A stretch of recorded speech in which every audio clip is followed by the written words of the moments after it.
New directors please come down. Sir మీరు main point ఏంటంటే ఒక సీన్ని ఇన్ని రకాలుగా తీయచ్చు అనేది ఒక రివల్యూషన్ నాకు, even as a director of so many years experience.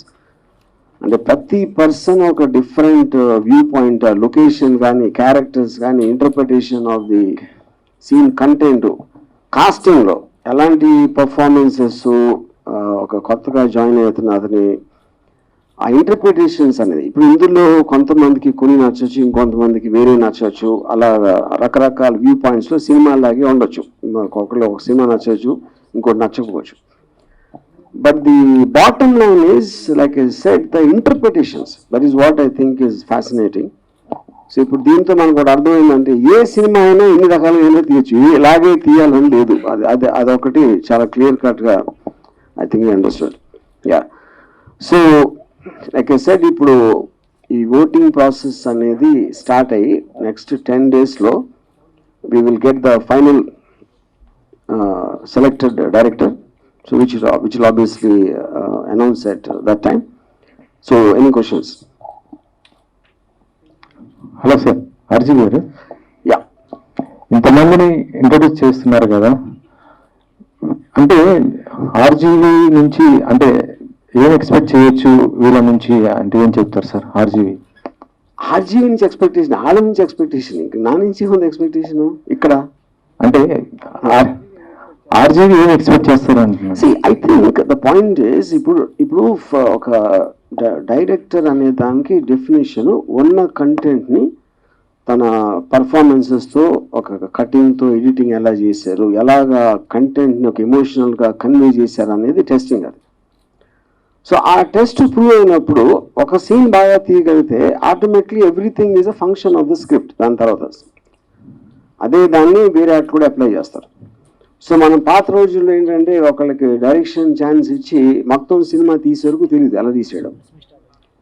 ఇప్పుడు ఈ కాన్సెప్ట్ ఏంటంటే we can test him by the scene, తనకు ఉన్నది. అంటే అంత సింప్లిస్టిక్ థింగ్ కూడా nobody thought of before. Yeah, అంటే ఏదైనా సబ్జెక్ట్ని రకరకాలుగా తీయొచ్చని దట్స్ ద పాయింట్. ఇప్పుడు దీంట్లో వాళ్ళు ఎన్నుకున్న విధానంలో ఒకటి చాలా డార్క్గా సీరియస్గా తీసి ఉండొచ్చు, ఇంకొక కొంచెం ఒక హ్యూమర్ మిక్స్ చేసి ఉండొచ్చు, ఇంకొక అతను ఏదన్నా కొంచెం అన్ఎక్స్పెక్టెడ్ లేయర్స్. అంటే ఇప్పుడు లాస్ట్ దాంట్లో ఒక సాంగ్ రావటం మధ్యలో, అంటే ఉన్న కంటెంట్లో ఎంత మీరు వేరియేషన్ తీసుకురావటం అనేది ఈచ్ డైరెక్టర్ ఇంటర్ప్రిటేషన్ బట్టి ఉంటుంది. అప్పుడు అది చూసినప్పుడు నేను ఆ పర్టిక్యులర్ పర్సన్ ఈ పర్టిక్యులర్ సినిమాకి పనికి వస్తాడని నాకు రావచ్చు. నేను కాకపోతే వేరే ప్రొడ్యూసర్ కూడా చూస్తాడు అది. సో వాళ్ళకున్న సబ్జెక్టు, వాళ్ళకున్న ఒక రిక్వైర్మెంట్ అనేది, they might find somebody good in this. ఈ పర్టిక్యులర్ టైప్ ఆఫ్ పర్సన్ మన సినిమా బాగా తీయగలుగుతున్నాయి. అప్పుడేంటి, ఇప్పుడు ఆర్జీవీ డన్ అనేది ఒక షాప్ అనుకుంటే ఆ షాప్లో కస్టమర్ కావాల్సిన వేరియస్ ఐటమ్స్ ఉన్నాయి. అప్పుడు ఎవరి టేస్ట్ బట్టి వాళ్ళని తీసుకోవచ్చు. That is the whole concept of that. Yeah, ఇదివరకు ఆర్జీవీ చాలా కొన్ని బయోపిక్స్ అలాంటివి తీశారు కదా, ఇప్పుడు అలాంటి బయోపిక్స్ తీయాలంటే మళ్ళీ రివర్స్లో ఏమైనా తీయగలుగుతారు? అంటే మీరు గతంలో చూస్తుంటే పవన్ కళ్యాణ్ లేదా ఇటు చంద్రబాబు ఆ క్యారెక్టర్స్ని తీసుకొని చేసిన, బట్ ఇప్పుడు ఏంటంటే వాళ్ళు ఏపీలో క్రియాశీలకంగా ఉన్నారు, ఒక AP CM, AP deputy CM.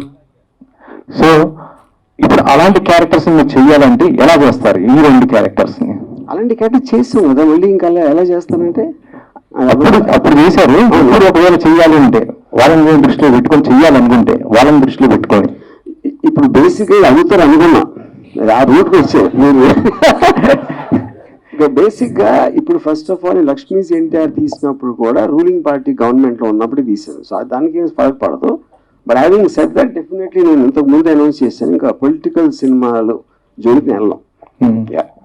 అంటే నేను నుంచి ఇప్పుడు కేవలం ఇలాంటి సినిమాలైనా, ఒకప్పుడు ఆర్జీవీ అంటే బాలీవుడ్లో ఒక పాపులర్ అయిన డైరెక్టర్ ప్రతి ఒక్కరికి కదా.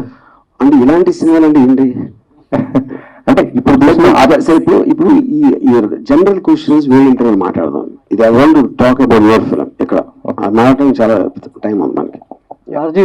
ఆర్జీవీ ప్రిన్సిపల్ గారికి చాలా మంది శిష్యులను తయారు చేయబోతున్నారు అనేది తెలిసిపోయింది. అయితే గతంలో మిమ్మల్ని నమ్ముకున్న వాళ్ళు బాగుపడ్డారు, మిమ్మల్ని నమ్ముకున్న వాళ్ళు కొంత పోయారు.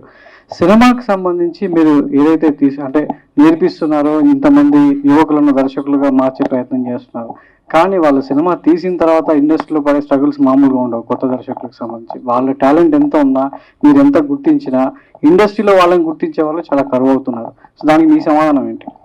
ఫస్ట్ ఆఫ్ ఆల్ అది చాలా నోషనల్ ఆర్గ్యుమెంట్. ఇప్పుడు ఎవరైనా సరే వాళ్ళకున్న అంతమంది కోరుకునే ఒక పొజిషన్కి ఆటోమేటిక్గా సక్సెస్ అయ్యే వాళ్ళు తక్కువ ఉంటారు. The higher you want to go, the obviously the more difficult it is to sustain. అది వాళ్ళకున్న కెపాసిటీ బట్టి, వాళ్ళని జనాలు ఎంత రిసీవ్ చేసుకుంటారో దాన్ని బట్టి ఉంటుంది. So you can't speculate on that. మీరు డైరెక్టర్ ఫస్ట్ డైరెక్షన్ షాట్ పెట్టినప్పుడు, సో మీకు అంటే మీ మానసిక స్థితి ఎలా ఉండేది? ఇప్పుడు వీళ్ళు ఎంతమందిని చూసిన తర్వాత సో వీళ్ళు ఏ టైప్ ఆఫ్ ఎట్లా ఉంటున్నారు? ఈ తరం దర్శకుల ఆలోచనలు ఏ విధంగా ఉన్నాయి? అప్పుడు ఎలా ఉండేది, ఇప్పుడు ఎలా మారుతూ వస్తుంది? ఫిలిం అనేది ఎవెన్చువల్లీ ఎమోషనల్ ఆస్పెక్ట్. మీరు అంటే క్యారెక్టర్స్ అనేవాళ్ళు టైమ్లెస్. ఇప్పుడు గాడ్ ఫాదర్ లాంటి సినిమా మనం 50 years నుంచి చూస్తున్నా అది పాతది ఎందుకు అనిపించదు? Because the characters look as real as ever. ఎందుకంటే హ్యూమన్ బీయింగ్స్ ఎమోషన్స్ అనేది మారదు. మీ క్యాప్చర్ చేసే టెక్నాలజీ మారుతుంది, యూనో. కానీ ఆ బేసిక్ క్రియేటివ్ అనేది మనం గుర్తించగలిగినప్పుడు, ఇప్పుడు నేను ఒక నేరేట్ చేసినప్పుడు obviously Annapurna studios production house కాబట్టి వాళ్ళు నాకు వసతులు కల్పించారు. ఎలా నా విజన్ని నేను తీసుకెళ్ళాలి ఏంటి అనేది, యూనో. సో ఇప్పుడు కానీ నేను ఫస్ట్ వాళ్ళని ఇంప్రెస్ అయినప్పుడు నేను కూడా ఈ సీన్లో ఉన్నాను కదా, నేను ఆ సీన్ కూడా తీసి చూపెట్టలేదు, జస్ట్ నేరేషన్తో నేను ఇంప్రెస్ చేయగలిగాను. ఇప్పుడు మనకి టెక్నాలజీ అనేది ఎంత అడ్వాంటేజ్ ఇచ్చేసి ఈ సీన్ తీయటానికి ఖర్చు లేకుండా, ఇప్పుడు దీంట్లో కొన్ని సెల్ ఫోన్తో తీసిన సినిమాలు ఉన్నాయి, కొన్ని మేబీ 5D లేకపోతే సోనీ ఎఫెక్ట్స్ అలాంటి వాటితో తీసి ఏ మాత్రం అంటే 5-6 యూనిట్లు ఉండే అలా తీసారు ఈ సినిమా. దాంతో మనకు ఈ ఆస్పెక్ట్స్ అనేది ఏది మన ఇంప్రెస్ అయిందని తెలిసినప్పుడు అప్పుడు you can interact with that person and take it ahead. అది ఇప్పుడు ఒకళ్ళు ఇద్దరు ఒక కోయిన్సిడెంటల్గా దొరకటానికి ఒక పద్ధతి ప్రకారం ఆర్జీవీ డన్లో ఇంత టాలెంట్ అక్యుములేట్ అయ్యి ఉన్నప్పుడు ఆటోమేటిక్గా మీకు ఇందాక నేను చెప్పిన షార్ప్ ఎగ్జాంపుల్ అది. అది సేమ్ థింగ్ మ్యూజిక్ డైరెక్టర్స్కి అవుతుంది, సినిమాటోగ్రాఫర్స్కి అవుతుంది, అందరికీ అవుతుంది. ఆర్జీవి అంత స్వార్థపరుడు ఎవరు లేరు. ఆర్జీవిని చెప్పాడు ఆ విషయం. నాకు ఏ స్వార్థం ఉంది? మీరు యువర్ ఫిలిం ద్వారా ఇంతమంది డైరెక్టర్ని ఇండస్ట్రీకి పరిచయం చేయాలనుకుంటున్నారు. ఒకటి, ఇందులో మీకు నచ్చిన అన్ని అంశాలు ఉన్నాయని చెప్పి 11 సెలెక్ట్ చేశానన్నారు. మిగతా అన్ని కూడా మీరు చెప్పిన ఆ లైన్ ప్రకారమే వచ్చాయా? దేశంలో ఎన్ని ప్రాంతాల నుంచి వచ్చాయి? Mostly we got from south India, అంటే గుడ్ వన్స్. నార్త్ ఇండియా నుంచి వచ్చినాయి కానీ దే డిడ్ నాట్ పాస్ అది సెలెక్షన్, షార్ట్ లిస్టెడ్ దాంట్లోకి రాలేదు, mostly Hindi versions. But music directors I'm very happy, got lot of people. అది మేము షార్ట్గా పబ్లిష్ చేస్తాం. సినిమాటోగ్రాఫర్స్కి, యాక్టర్స్కి నేను ఇచ్చిన టెస్ట్లోనే ఒక ఫ్లా ఉంది, సో అది కరెక్ట్ చేసి మళ్ళీ చేసాం. But I'm sure will get that. ఇందాక నేను చెప్పాను స్వార్థం ఏంటన్నది చెప్పలేదా ప్రశ్నకు సమాధానం? ఇప్పుడు నేను వీళ్ళకి బ్రేక్ ఇవ్వడానికి నా ఉద్దేశం లేదు. వాళ్ళ టాలెంట్ని ఆర్జీవీ డన్లో వాడుకోవడానికి నేను రవి గారు పనిలో కొట్ట. ఇది అది కరెక్టేనా? అంతేనా? మళ్ళీ మీరు మారిపోయారేమో, మీరు స్వార్థం నుంచి మారిపోయారు, మీరు ఇప్పుడు మంచి వాళ్ళు అయ్యారు, రాముడు మంచి వాళ్ళు అలా ఏం లేదు కదా. అది సమస్య లేదు, ఆ ప్రమాదం లేకపోతే ప్రాబ్లం లేదు. ఇప్పుడు నా పాయింట్ ఏంటంటే నేను వాళ్ళని వాడుకుంటాం, వాళ్ళు మమ్మల్ని వాడుకోవాలి. So this is a business deal, ఎందుకని వాళ్ళని ఉద్ధరించడానికి నాకు ఏమాత్రం ఉద్దేశం లేదు. Hi sir, this is Ankita. So RGV గారు అంటే ఆయన మూవీస్లో చూస్తే లవ్ ఉంటుంది, రొమాన్స్ అండ్ వైలెన్స్.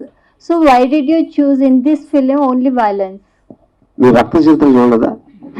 చూసా సార్. సత్య చూడలేదు. అది బేసిక్, అది పాయింట్ అది కాదు. This is not a film, this is just one scene. ఆ సీన్లో ఒక గివెన్ కంటెంట్. రేపు పొద్దున్న నేను నాకు లవ్ సీన్ కూడా ఇవ్వచ్చు ఒక టెస్ట్ కింద. ఇక రైట్ నో ఈ పర్టిక్యులర్ థింగ్ అనేది ఇది డిసైడ్ చేసుకున్నాం. ఓకే. సో ఇప్పుడు చూస్తే 11 డైరెక్టర్స్ ఉన్నారు, వాళ్ళలో మీ పర్సనల్గా 2 డైరెక్టర్స్ నచ్చారు అని చెప్పారు. 2 డైరెక్టర్స్ నచ్చడం క్వశ్చన్ కాదు. నేను అనుకునే ఒక కథకు వాళ్ళ టెంపర్మెంట్ సూట్ అవుతుంది అనిపించింది నా ఆల్రెడీ ఎగ్జిస్టింగ్ స్టోరీస్లో. ఓకే. అంటే ఏ స్పెషలైజేషన్ నచ్చింది మీకు పర్టికులర్ ఆ డైరెక్టర్స్లో?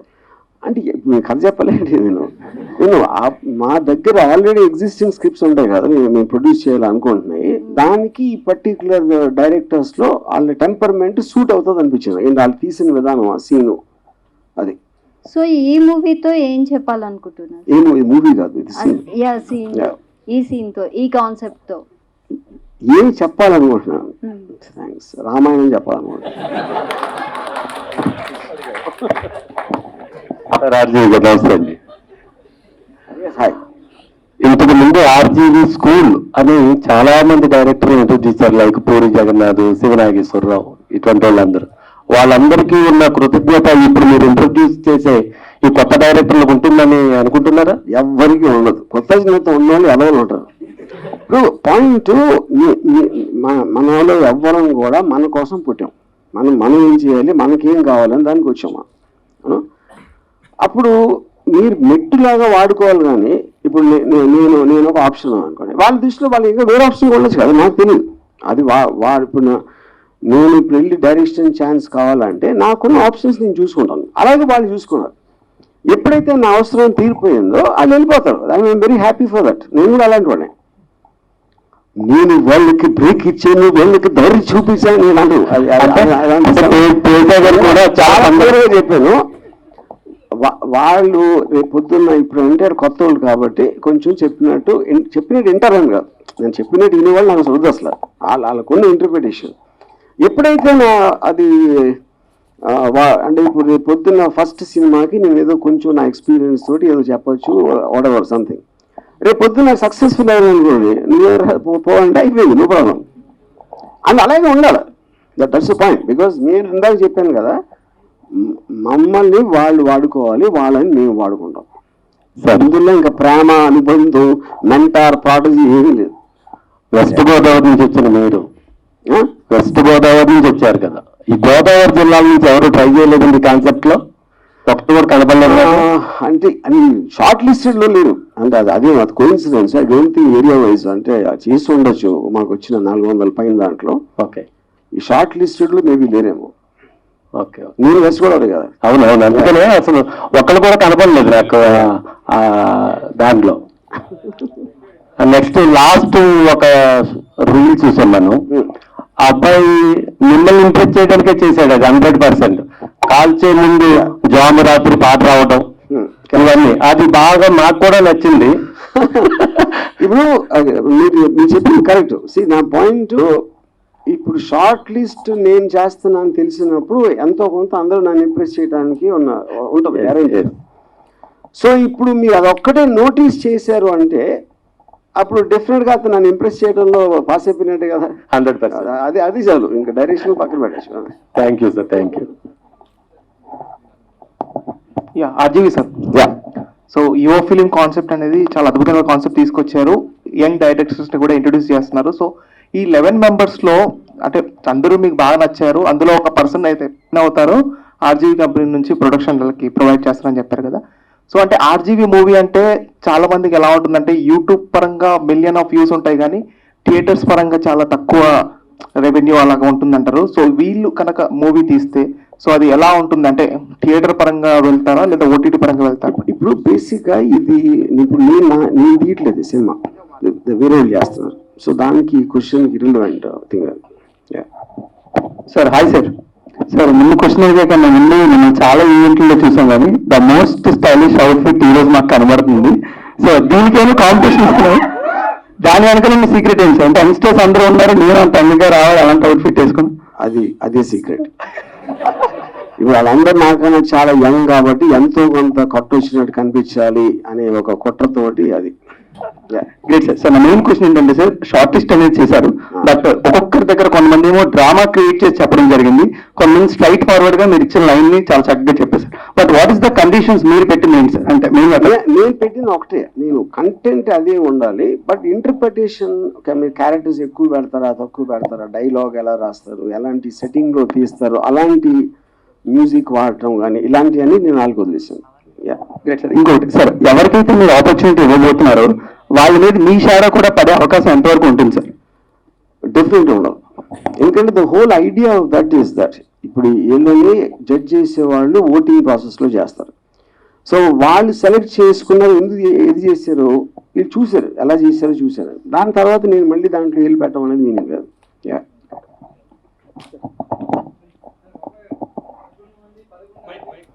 మీరు వస్తున్నారు తెలుసు నాకు, అది కేవలం యాదృచ్ఛికం నంబరు మీ మీద ఒట్టేసి వెళ్తున్నా, మీ మీద ఒట్టి. వర్మ గారు, ఎక్కడ ఎక్కడ ఎక్కడ వర్మ గారు, ఇప్పుడు మీరు ఇచ్చిన కాన్సెప్ట్ ఏంటి? ఒక మాఫియా గ్యాంగ్ లో ఒక కొత్త కుర్రాడిని జాయిన్ చేసుకోవడం కోసం ఆ కుర్రాడిని ఎలా కన్విన్స్ చేస్తారు, లేదా ఆ కుర్రాడికి ఎటువంటి టెస్ట్లు పెడతారనేది. కానీ నేను చూసిన దాని ప్రకారం ఏ 1-2 తప్ప మిగతావన్నీ కూడా అవే ఫ్రమ్ ది సబ్జెక్ట్ ఉన్నట్టు అనిపించినాయి. మీరు ఎలా సెలెక్ట్ చేశారు వీటిని? అవే ఫ్రమ్ ది సబ్జెక్ట్ ఎలా అయిందండి, ప్రతి దాంట్లో కూడా ఫస్ట్ టైం క్రైమ్ చేస్తున్నట్టు ఉంది తప్ప ఆ కుర్రాడిని గ్యాంగ్ లో చేర్చుకోవడం కోసం ఆ కుర్రాడిని ఎలా కన్విన్స్ చేస్తున్నారు, లేదంటే ఆ కుర్రాడికి ఎటువంటి టెస్ట్లు పెడుతున్నారు అనేది. ప్రతి దాంట్లో ఒక అతన్ని గమనించి చంపటానికి నీ దగ్గర అంత ధైర్యం ఉందా, లేకపోతే అంత తెగింపు ఉందా అనేది టెస్ట్ కామన్. మొత్తం అన్ని 11 ఫిలిమ్స్ లో కూడా అదే ఉంది. ఇంకా మీరు ఏమనుకున్నారంటే అది ఎక్కడ అంటే మీరు చెప్పిన దాని ప్రకారం ఒక గ్యాంగ్ లోకి ఒక కొత్త కుర్రాడిని జాయిన్ చేసుకోవడం కోసం అతను ఎలా కన్విన్స్ చేస్తారు, ఎలా మోటివేట్ చేస్తారు, లేదా ఎటువంటి టెస్ట్ పెడతారు. టెస్ట్ పెట్టడం అనేది ఫస్ట్ టైం క్రైమ్ చేస్తున్నట్టు, ఫస్ట్ టైం క్రైమ్ చేయడానికి ఆ హెజిటేషన్ అది ఉంది తప్ప ఆ కుర్రవాడి ధైర్యాన్ని కానీ లేకపోతే మోటివేట్ చేయడం కానీ ఉన్నట్టు అనిపించలేదు నాకు. ఇది ఒక్క ఆస్పెక్ట్ లో ఉన్న ఒక సినిమా కాదు కదా. సో ఆబ్వియస్లీ మీరు చెప్పేది లాంగ్ టర్మ్ లో ఒక సీన్ లో అవుతుందని కదా. ఈ టెస్ట్ అనేది కేవలం ఒక పేజ్ లో ఉన్న గివెన్ కంటెంట్ ని సినిమాటిక్ గా ఎలా తీయగలుగుతారు అనేది పాయింట్ అక్కడ. ఆర్జీవి గారు, సార్ ఆర్జీవి గారు, ఇప్పుడు మీ మూవీస్ చూసినప్పుడు ఆడియన్స్ కి చాలా రకాలుగా ఇష్టపడతారు మీ మూవీస్ ని. అంటే ఒక్కొక్కరికి ఒక టైప్ రీజన్ ఉంటుంది. సో డైరెక్టర్ గా మోస్ట్ ఎంగేజింగ్ క్రాఫ్టింగ్ ఫిలిమ్స్ మీరు చేస్తారు. సో ఈ క్రాఫ్ట్ ఫిలిం చేసినప్పుడు, అది షార్ట్ టెస్ట్ ఫిలిం చేసినప్పుడు వాళ్ళకి పారామీటర్స్ ఏమి ఇచ్చారు? పారామీటర్స్ అంటే ఇన్ని షార్ట్ టైమ్ లో చేయాలని చెప్పి. So time is not the point. నేను ఇందాక చెప్పినట్టు ఇప్పుడు ఒక పేపర్ మీద ఉన్న సీన్ ని సినిమాటిక్ మీడియం యూజ్ చేసి దాన్ని ఎలా మీరు పిక్చరైజ్ చేస్తారు, అదొకటే. టైం అనేది ఎప్పటికి సబ్మిట్ చేయాలని చెప్పాను. వాళ్ళు టెస్ట్ చేసుకుని వాళ్ళకున్న వేరే వేరే problems, that doesn't make it difference. ఎందుకంటే వాళ్ళ రిసోర్సెస్ లేకుండా చేసినప్పుడు ఫిల్మ్ ఇండస్ట్రీ లాగా చాలా టైం తీసుకుని చేసే స్కోప్ కూడా ఉండదు ఎవరికి. కానీ చాలా మూవీస్ మీ సర్కార్ కానీ శివ కానీ అవి ఇన్ఫ్లుయెన్స్ కనిపించినాయి ఈ షార్ట్ ఫిల్మ్స్ లో, ఏమైనా టెస్ట్ మూవీస్ లో. సో మీరు వాళ్ళు ఇన్ఫ్లుయెన్స్ చేసినట్టు అనిపించిందా మీరు చూసినప్పుడు? ఐ మీన్ ఇప్పుడు ఎవ్రీబడి గెట్స్ ఇన్ఫ్లుయెన్స్. ఇప్పుడు నేను గాడ్ ఫాదర్ అవన్నీ చూసి అంతకుముందు చేసినప్పుడు ఎవ్రీబడి గెట్స్ ఇన్ఫ్లుయెన్స్. ఇంకోటి ఏంటంటే ఇప్పుడు గివెన్ కంటెంట్ అనే కంటెంట్ కూడా ఆ దాంట్లో ఉంది. ఇది ఒక క్రిమినల్ గ్యాంగ్ టెస్ట్ చేయడం అనేది. సో ఆటోమేటిక్గా మీకు ఎంతో కొంత ఆ కలర్ కనిపిస్తుంది, ఆ షేడ్స్. సార్ ఏమనుకోకపోతే ఒక క్వశ్చన్ అడుగుతున్నాను. చాలా మంది మిమ్మల్ని ఆర్జీవి పరాన్నజీవి అంటారు. ఇంతమంది మీద ఆధారపడి, అంటే సినిమాలు తీస్తూ మీ పేరు చెడగొట్టుకుని విమర్శలు ఎదుర్కొంటూ ఒకరి మీద ఆధారపడుతూనే సినిమాలు తీస్తూ మీ ఉనికిని చాటుకుంటూనే ఉన్నారు. ఇప్పుడు కూడా ఇంతమంది టాలెంట్ గుర్తిస్తున్నప్పటికీ మీరు వీళ్ళ మీద ఆధారపడుతున్నారు అనేది ఒక విషయం అర్థం అవుతుంది. సో దాంతో ఆ మాట అనేది వాస్తవం అనుకోవచ్చా, ఆర్జీవి పరాన్నజీవి అంటారనేది? నేను నా లైఫ్లో అన్ని వేరే మీద ఆధారపడి చేశాను. ఏం చేసినా కూడా చిన్నప్పుడు పేరెంట్స్, తర్వాత ఇండస్ట్రీ, తర్వాత ఏదో వాడు. ఏంటి మీకు నొప్పేంటి దాంట్లో? ఒప్పేం లేదు అంటే అంటారు, అది వాస్తవం చేస్తున్నారా అని కదా నేను ఎప్పుడు చెప్పాను, ఇంట్రెస్ట్ కూడా చాలాసార్లు చెప్పాను అది. ఓకే సార్, అంటే ఆర్జీవి పొలిటికల్ సినిమాలు తీయని ఉన్నారు కదా, కాకపోతే సోషల్ మీడియాలో ఎప్పుడు బాగా యాక్టివ్గా ఉంటారు, పొలిటికల్ గా కామెంట్ చేస్తూనే ఉంటారు కదా. ఇప్పటి నుంచి ఎలా ఉండబోతున్నారు ఆర్జీవి? గతంలో అంటే మీరు ఇందాక నేను చెప్పి అడిగాను, అంటే పవన్ కళ్యాణ్ కానీ మిగతా వాళ్ళని చేస్తూ ట్వీట్ చేస్తూ మీ స్టైల్లో పెడుతుంటారు, అది 2 రకాలుగా తీసుకుంటుంటారు కదా. ఇప్పుడు ఎలా ఉంటారు? ఇప్పటి నుంచి దేవుడి మీద సినిమా దిగిపోతాం. పాలిటీషియన్స్ వదిలేసి దేవుడి మీద సినిమా దిగిపోతున్నా. దేవుడి మీద? ఏ దేవుడు సార్? ఇది మీరు నమ్మారు అంటే మీరు దెయ్యం.